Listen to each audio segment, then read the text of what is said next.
Hey, welcome back to Comic Book News. It's another Jumbo Review Roundup edition. I'm your host, Dan Shaheen.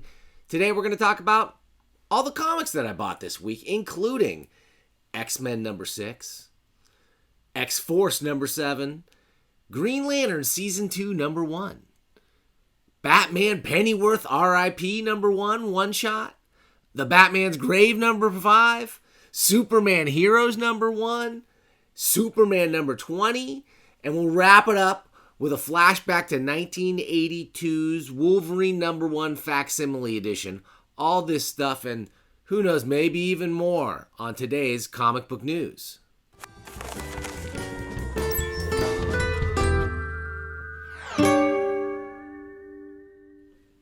Oh, hey, welcome back to the show.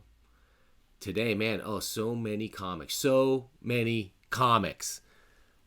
It's been a couple of weeks of kind of dryness, not a lot of stuff coming out, but man, this week made up for it. Today, again, we're gonna take a look at Wolverine number 1 Facsimile edition. That'll be our little cherry on the sundae of this week's comics, which include X-Men number 6 by Hickman and company, X-Force number 7, continuing in this whole Dawn of X thing. X-Men and X-Force are the only Dawn of X books that I'm left still reading. And X-Force is kind of on the bubble. X-Men is solid, but we're just going to have to see about X-Force. And, of course, there's a whole new line of stuff coming down the pike. Green Lantern Season 2, number 1. Okay, if you watched my 2019 wrap-up, you know that I did not like Season 1 of this. I didn't finish reading the Black Stars 3-issue thingamajig in between the two seasons of this. But I decided, hey, let's give it a shot, and we'll check out Green Lantern Season 2, number 1. Grant Morrison and writing, and we'll take a look inside. Batman Pennyworth. Okay, R.I.P. I saw this on the stands, and I said to take a chance on it. Was it good? Well, we'll talk about it. Not my favorite book this week. Batman's Grave, number 5. This is, in general, my favorite Batman book, but I'm still not exactly kind of sure where it's all going. This one, it's sort of starting to coalesce and come together. Every issue is a pleasure to look at with the Brian Hitch artwork, and the Warren Ellis writing is always fun to read. But it's a genuine mystery where this thing is going, so we'll talk about it a tiny bit and see where it's going. And Superman Heroes number 1, another one-shot that I didn't plan to buy. I saw it on the shelves. I took a look at it. The art looked really great. I was drawn in by this Brian Hitch cover. I'm a Hitch fan. And this is a nice one. It's sort of looking at, in the wake of Superman revealing his identity, a few things. We'll talk about some parts I really liked and some parts, meh. And Superman number 20, continuing on in this Superman truth scenario where Superman has revealed his secret identity and the implications of that. We talked a lot on this show about what I thought were the potential ethical problems and logistical problems for this scenario for Superman and security problems and everything else. And I don't think Bendis was listening. I think we were just anticipating that these are the issues he's going to explore. So as much as it's controversial, I'm still liking Bendis' Superman stuff. I don't like every part of it, but I'm liking enough of it to keep going. But wait, stop. Why talk when we can look? We got $1 million comics cam. Let's use it.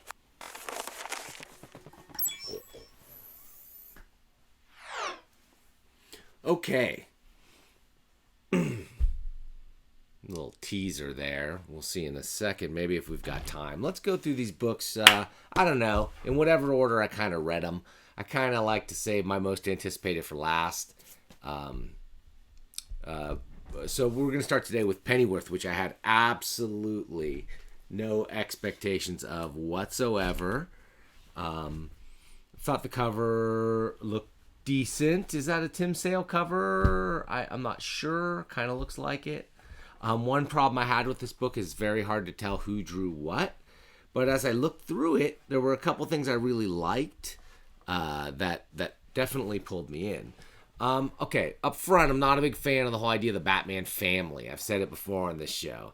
Like, Batman should be a weird loner, not a dude with a bunch of, like, adopted kids. You know, maybe he's got one really messed up kid, but, like, I don't like the idea of all these legacy Robins and, you know, these guys that call themselves the Batman family. And here they are getting together in a bar to talk about Alfred. And that's sort of the premise of the story. And each of those people who had a connection to Alfred tells a little story about Alfred. And we get a different story by a different artist. This story really drew me in. The artist name, I can't recall off the top of my head. I think it's in the back. But I looked at it and I said, oh, is this Frank Quitely? No. Is this Raphael Grandpa? No. But it's someone maybe who's influenced by them. And I like them. So I like this. And then I saw this page. And I really liked the layouts. I like the fact that we've got time unfolding in a single panel. I think the perspective and stuff is cool looking. I think this is not a lazy page. I think this is a page that takes some real skill to pull off. So I liked it, and I bought the book. The rest of the book is serviceable. This stuff's okay. Not my favorite. Again, all this stuff with the dysfunctional, you know, the Red Robin, Jason Todd, bad boy. Plus now Dick Grayson got shot in the head and lost his memories. Now he's Rick Grayson. I'm not keeping up with that stuff, but it's a little bit silly. Especially the parts where Rick Grayson's like, look, I don't really remember Alfred, but I kind of feel like I would have been the one to, like, make peace in this whole situation. Kind of dumb writing.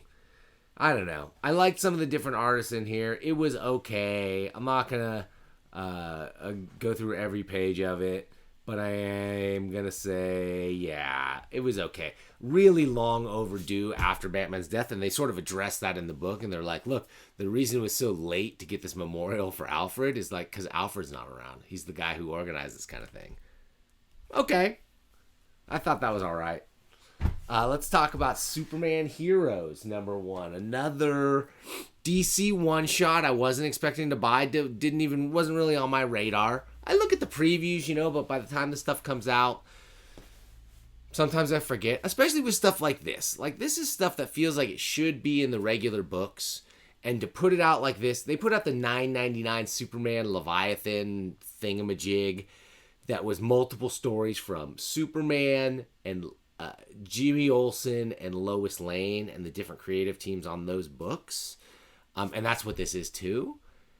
But again, I was pulled in by the artwork. I gotta say, DC Comics has the best artists, the best comic artists in the business working for them right now. And it's just going to become apparent when we take a look at the Marvel books. Ugh, how awful some of those are, with a couple of exceptions. Here, they got Kevin Maguire doing art on the Bendis parts of the story, which is really nice. This is a beautiful spread. Kevin Maguire has not just not lost anything, he's gained something. He's come away. I believe he does his own inking now, and maybe even his own coloring. I'm not sure. It's hard to tell by the way that they did these credits, but man, it's cool to see Kevin Maguire doing Superman, and especially because we get to see Maguire doing a Superman Justice League shot. This is, you know, what his very famous for that Justice League #1 cover with them all standing here, and so we get our fan service here, and I'm not complaining. And we get some cool talking head stuff. Maguire is the master of the emotive face, and we get Plastic Man, and we get some gags, and we get some jokes that I actually found funny. Like the writing I liked. You know, this stuff with Plastic Man, making jokes with Plastic Man. Finally, Plastic Man just comes out and says it like, I was just going to say, I fell for it, the glasses. I did, and I'm going to have to live with that. Funny. And then we get the misgivings of the other heroes. A lot of them are like, I wouldn't have done it. You shouldn't have done it. You're a dummy. Zatanna's like, I can't undo it. So, you know, people have concerns and whatnot. Now, another part here that I liked, Booster Gold going out to the middle of nowhere and screaming out Clark Kent, because apparently he's known this the whole time. And he's had to keep the secret because in the future, it's like super common knowledge. The name Clark Kent, everybody knows Clark Kent is Superman. So I guess has that ever been revealed in DC continuity? I don't know. That Booster knew that stuff rather, or was it like strictly a reveal now that Bendis thought would be cool because of Booster Gold's time traveling stuff and the whole time travel stuff they're doing with the Legion of Superheroes? Maybe, but again, it worked. Some moments of stuff that were cool. Okay, now we get to the Greg Rucka written Lois Lane stuff. Beautiful art again. I really like. Cool emotion. It's sort of a story of Batman and Wonder Woman talking this story over. And like Batman is really against, like, it was a bad idea. He's endangering us. He's endangering everybody. And then he finally comes out and kind of admits, Wonder Woman gets him to admit that he's jealous of Superman because this is the one move Superman pulled that Batman would never and could never pull. And Batman kind of admits, he's like, you know what, I try not to be jealous of the guy, but man, he can just live his life and be true to himself and who he is and have no secrets, and I kind of am jealous of that. Again, pretty good Bendis writing. Not Bendis writing, I'm sorry, this was Rucka writing. And pretty good. And nice artwork, too. Like, nothing flashy going on in these pages, just conversation between two people in the Batcave and whatever, and some talk. But it's well done. This is the difference between, like, a really, really good cartoonist can make pages like this look beautiful and sing, and a bad cartoonist can make, it not. Okay, going on. We get moments Clark talking to his high school teacher. Okay. People writing letters to Lois Lane and Superman. Okay. And then finally, here's a piece we get with Jimmy Olsen that I kind of liked, where Superman goes to Jimmy. I think this is written by Matt Fraction, and he's like, look, sorry I didn't, I hope we're cool. I'm sorry I never told you this stuff. And Jimmy's basically like, yeah, I knew. He's like, what? I knew? Jim? He's like, how could you know? I've got the greatest journalists and detectives in the world didn't know. And he's like, you know what?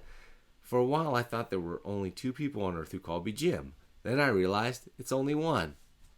Huh, what are you going to do? Now, I like this because I like Jimmy Olsen. I like this moment. I like the idea that Jimmy might have just known it. And just because they're pals, best pals, he just sort of like never talked about it and just like kept the secret. I kind of like that. What I don't like is like Bendis already did a moment of him revealing to Jimmy, and Jimmy said that it was revealed by Lois the night before, and they did a whole moment and a joke that didn't work. So I don't mind you trying it twice, but I mean, come on. This was the better one anyway, so maybe that makes up for it. What do I know? And I kind of like this artwork, although I have not been reading the Superman's pal Jimmy Olsen stuff past issue number 1 or the Lois Lane, frankly, past number 2. And then finally we get, here in the epilogue, something that's pretty cool. So basically, in a previous issue of Superman, Lex Luthor had given Lois Lane this box. And it turns out inside the box, it's revealed that it's telling them that Marisol Leone, the new owner of the Daily Planet, is actually the leader of the secret underground mafia of Metropolis. And so now they're in a quandary here because they're like, look, we're morally obliged. We have to reveal this truth. We have to break this story. But she's the owner, so it could destroy the planet. And it helps Luthor by taking out one of his big competitors in the secret mafia. So we're really playing into Luthor's hands, but we've got to do it. Our hand is forced. And Superman's like, oh, what are we going to do? We have to tell the truth. What are we going to do? Lex Luthor. I liked it. Bendis. Okay, man. I don't care what anybody says. Bendis, you're all right. All right, what do we got next? Let's go to Green Lantern. Let's get through some of this DC stuff. Okay, Green Lantern Season 2. Green Lantern Season 1 I didn't love.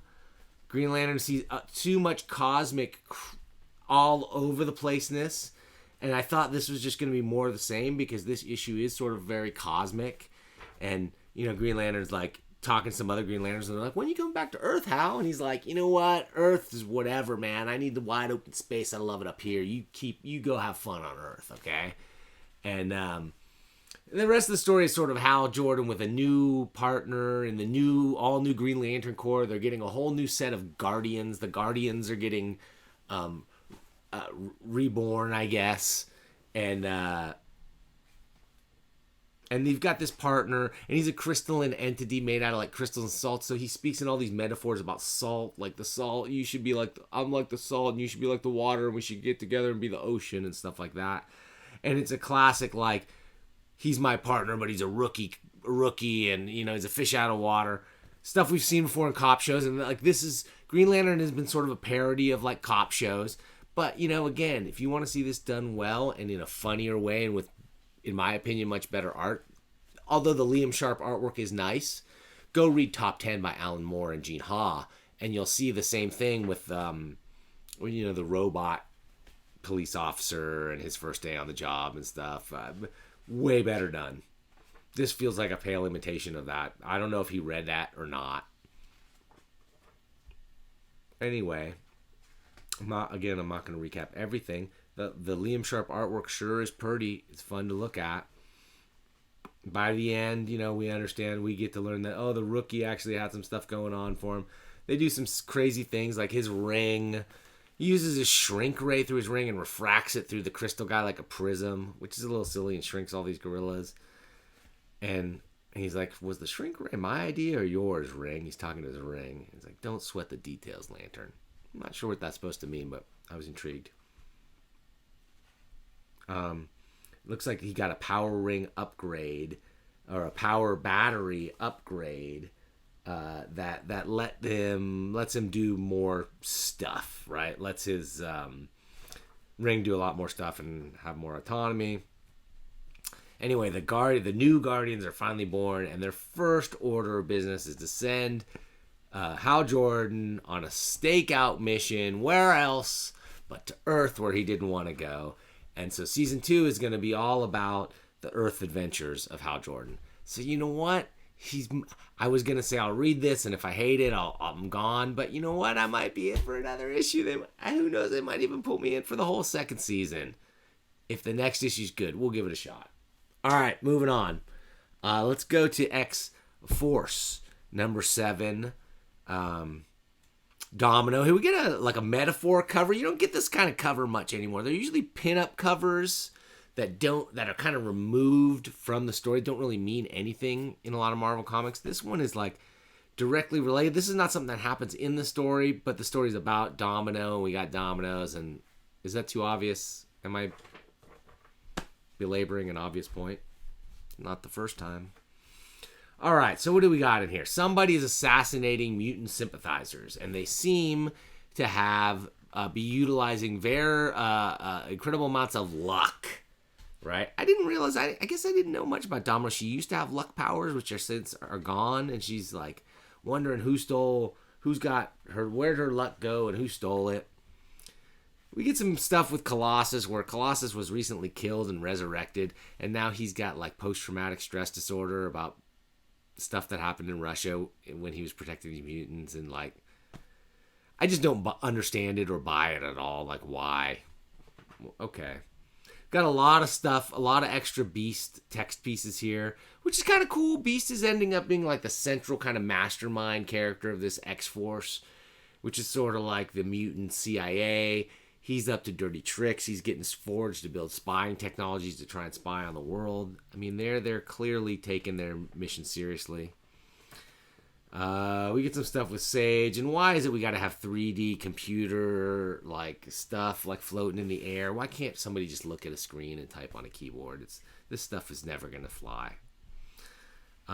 So we get a big dumb snow chase scene where Domino grabs somebody's snowboard, says, "Hey kid, give me that snowboard," and then just like hops on it. But you have to be bound onto a snowboard. You need special boots and whatever. All right, they just gloss over that by not showing her feet. I'm a nitpicker, yeah. And then it gets, I guess, broken, and now she's on 2 halves of it that must be bound to her feet. Otherwise, how could they stick there? And she's skiing on it, and I just don't think it's very great. And she comes back, and she loses the person in the casino, and we get to see who it is. Oh, and it's Negative Domino. It's somebody's clone of her or something. It's got her luck abilities. Meh. All right. Oh yeah, I forgot I had another Superman. I got Bendis. More Bendis Superman, number 20. Last time we talked about the last issue, I think, and we talked about Mongol attacked Superman at sort of the founding of this Federation of Planets or whatever they're calling it. We get to see this other newspaper, the Daily Star, like the planet's competition. And a big part of it is them talking about, this guy talking about, like, is it unethical? Is Superman unethical? Like, he broke all those, Clark Kent broke all those Superman stories and he was Superman, so that's kind of messed up, right? And they're having an argument like, nah, he's not unethical. He saved the whole world so many times. You're an ungrateful jerk if you think that, and whatever.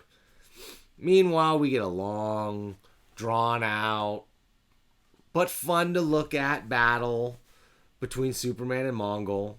Mongol, I've never really understood like what his thing is. I guess he's just really strong. Does he have this beam? I don't know if this is technology or this. I guess it's tech. It's not one of his powers. I don't remember him having any powers except being like strong. And according to this, is stronger than Superman, really. So okay, he's wiping out Dominators and he's really putting the fear of Mongol into all these guys and trying to like say this United Planets thing is a bad idea. Meanwhile, look at this densely written and densely drawn newsroom scene in the Daily Star. It reads pretty good, like reporters talking around all this ethical stuff about Superman. And man, it's drawn well, and I'm totally enjoying it. I forgot to mention, yeah, it's Ivan Rice, I guess, doing the artwork. And he's solid. Guy is a solid superhero comics storyteller, no doubt about it.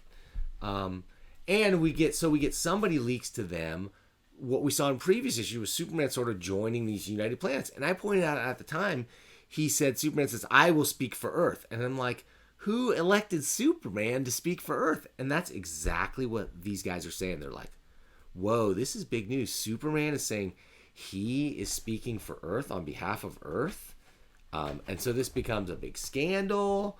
And, you know, they're trying to gin up a story around Clark Kent and Superman. And then who do they got working for him but Lana Lang, someone who grew up with Clark Kent and Superman. And okay, she's going to play into it. I guess she's going to be at a competing store, newspaper or whatever. I like it. Okay, more Ivan Rice, just superhero slugfest, and well drawn and pretty good. I like reading it. Giant space battle, and finally Lois Lane is confronted with the story of, you know, who's Superman? Who made Superman the king of the Earth, right? And this is kind of blindsiding Lois. All right, I'm liking it. Bendis, you're doing it right. Let's do one more, and the last DC. I guess I had a lot more DC than I thought. Batman's Grave #5. Again, you know I like this series. You know I love Brian Hitch. You know I love Warren Ellis. You know I like the way that he's writing Batman in here. The plot is moving at such an odd pace that I'm a little bit confused. But you know what? I'm in it to win it for the whole series. I love it that much. The other Batman stuff I am not enjoying so much. Or is it so little? Whatever. I'm not liking it. That just to have a Batman book that's written by a great writer and drawn by a wonderful artist and has Alfred in it still is just such a change of pace from everything else going on in Batman that this is my Batman a drug of choice at the moment. And we got more stuff with this creepy guy from the early issue, the lobotomized dude or whatever. We get Batman taking a bullet and this guy taking a bullet to the head, and we find out Batman's cape is actually like a form of like bulletproof polymer. So like that hurt, but he lived, and we get a nice smashing Batman action scene. Nobody does the action like Hitch. And we get a few nice pages of action scene, and notice he doesn't cheat you out of background. You have context like I talked about in previous issues. You've got page after page of action, meticulously drawn just by a great comics action. Look, page after page after page. This might seem like a lot to you, and it's like But it's great to see. It's just so nice to read well-drawn action scenes in comics and not just like a couple panels of vagueness like we see in so many comics these days. Let's keep going to X-Men number 6. Okay, really liked it. Really, really liked it. Okay, we open with Irene and Destiny and Raven, Mystique of the Brotherhood of Evil Mutants sometime in the past, and them talking. And we get to see this whole mission. They're sending Raven, Mystique rather, on a mission to plant one of the X-Men teleportation flower things on the Orcus station that's still orbiting the sun. And she is maybe able to do that, but dies in the process and is resurrected, so they don't really know the success or failure of her mission. But what we see is that what they've promised is to bring back Destiny for Mystique. That's all she wants. That's all she cares about. And they're using that to get her to do what they want. She wants her wife back.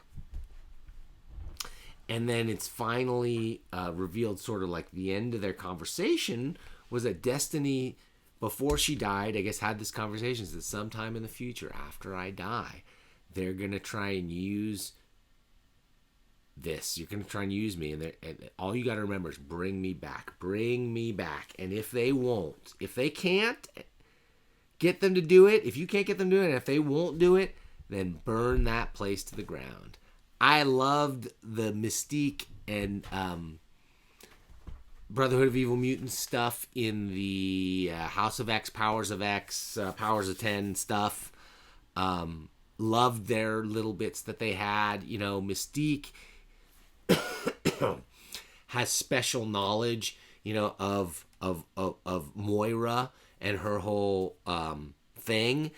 And part of the thing is if she's alive and if Moira starts messing with like mutant erasing technology, then they're gonna kill her, right? And I really like the way they wrote her, and I like the way they're continuing to write her here. This was a really excellent book. And speaking of excellent books, let's go to our final, the facsimile edition of Wolverine #1, and it is a wonderful thing to behold. Right, we got Frank Miller and Chris Claremont. Chris Claremont writing, Frank Miller penciling, with Joe Rubinstein finishing, who, you know, it's not Klaus Janson, so it's not what we're used to, so it's got a different look to it, a little bit. A little more sort of maybe finished and polished. Not polished, but a little different than Janson. Anyway, I like it. You know, written in that Claremont style. This came out in 1982. So written in that sort of somewhat verbose, overly verbose style Claremont has. But I'll tell you what, I went and reread this issue, and it reads so much better than his modern stuff, where he's just sort of calcified, and his tropes have like piled up on top of each other, and his speech patterns and stuff are so repetitive and whatever. The storyline is not as clear and not as good, and this one is. I remember reading this. I remember clearly reading this as a kid, having this comic, buying it as a back issue, paying not too much for it, probably $5 or $10. Back then it was a lot, but it was like Wolverine #1, right? Great cover, classic. This is a classic of classic covers. And, you know, the story of Wolverine going to Japan and exploring a lot of the stuff. Frank Miller and Chris Claremont were both really into Japan and Japanese animation. I love the facsimile editions for the inclusion of the ads. That alone is worth it to order sometimes. Go through and look at some of these prices on here for comics, and you might make yourself a little bit sick. Anyway, I digress. The storyline was good. The Frank Miller artwork was solid. Cool, innovative page layouts, stuff you weren't seeing at all in any other Marvel comics of that time, and frankly, even today, you don't see much of. I love seeing the Marvel subscription ads, too, when you see this was their whole line. Like, you can get their whole line and subscribe to not too many things at all.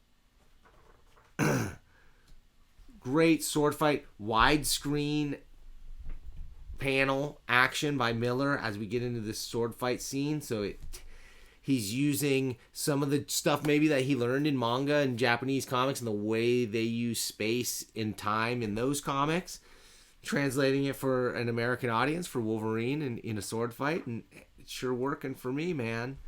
You know, the coloring of this time, certainly inferior to coloring of the day, but you know, frankly, it works because they worked within the limitations of the day. They knew those limitations and they drew with them in mind, so the end product looks really good. The last thing, you're gonna want to check out the ads, and of course, you know, like the ads are great. Stuff, Darkseid, and Phoenix, Apocalypse Now. Did this come out? I don't remember if that actually came out or not. But then finally I flipped to the back cover, and oh man, are you man enough? Are you man enough for the Megaforce? I don't know. Not really sure if you are, dude, because the Megaforce is something special. I found a little bit of this flying airplane stuff on YouTube. I'm not gonna play any of the music, but I just wanted you to get a little look at state-of-the-art green screen technology in 1982. And yeah, dude, we didn't have our fancy computer-generated special effects then. We had something a little bit better. We had imagination, and we had flying motorcycles. Heck yeah. Dude, and we had mustaches for days. And incredible hairdos. The 1980s were really something to behold. You had to live through them to really understand what it was all about. And, you know, this flying motorcycle footage just gives you a little taste, just a little taste of the wonders of being a kid in 1982. All right? But I digress. Seriously. Seriously much. But hey, that's the fun thing about this show, right?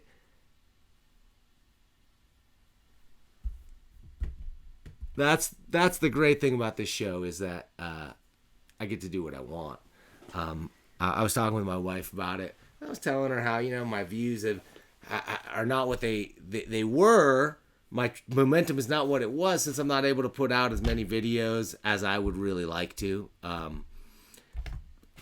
So I'm doing these longer videos every week with a little bit more content, and I think that's working out. I'm actually having fun kind of doing it, getting a little loosey-goosey and just talking about the comics I read this week, and not getting so hung up on having a single focused topic for every video.